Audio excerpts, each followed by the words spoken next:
ಅಯ್ಯೋ ಅಂದಿ ನನ್ನ ಮಗನೇ, ನೀನ್ ಸಾಯೋದಿಕ್ಕೆ ನಮ್ ಗಾಡಿನ ಹಾಕ್ಬೇಕಿತ್ತ? ಲೋ ಮಗ, ನನ್ ಬುಟ್ಟ ಹೋಯ್ತಾ ಇದೀರಾ ನೀವು? ನಾವೆಲ್ಲೂ ಹೋಯ್ತಾ ಇಲ್ಲ. ನಾನ್ ಎಷ್ಟೇ ಕೂಗಿದ್ರು ಕೇಳ್ದಂಗ ಹೋಗ್ಬಿಟ್ರಿ, ಅದಕ್ಕೆ ಶಾರ್ಟ್ ಕಟ್ ಅಲ್ಲಿ ಬಂದ್ಬಿಟ್ಟೆ. ಲೋ ಲೋ ಲೋ ಲೋ ನಿಕ್ಕೊಳ್ರಲ್ಲೋ.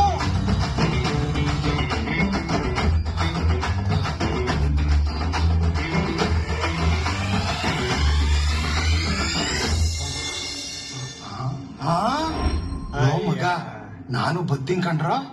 ಆ ತ್ರಿಬಲ್ಸ ಹೋಗಲೇ, ಮುಂದೆ ಪೊಲೀಸ್ನವ್ರ ಕೈಲಿ ಸಿಗಾಕೊಂಡ್ರೆ ಹಾಕ ಗುಮ್ತಾರೆ.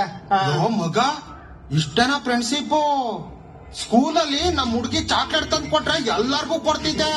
ಅದ್ಯಾಕೆ ನಮ್ಮೂರಲ್ಲಿ ಯಾರೇ ಸತ್ತು ತಿಥಿ ಮಾಡ್ಲಿ ಎಲ್ಲಾರ್ನು ತಿಥಿ ಊಟ ಕರ್ಕ ಹೋಯ್ತಿದ್ದೆ. Low ಮರ್ತೇ ಬಿಟ್ರಲ್ಲೋ friendship. ಎಷ್ಟು ಸರಿ ಹತ್ರಪ್ಪ. ಅಯ್ಯ ಸರಿ, ನಾನ್ ಮದ್ದಿಕೆ ಲೈ ಒತ್ಲಾ ಹಣ್ಣೋಡ ಅಂಡ ಎಮ್ಮೆ ಅಂಡಿ ತಗದ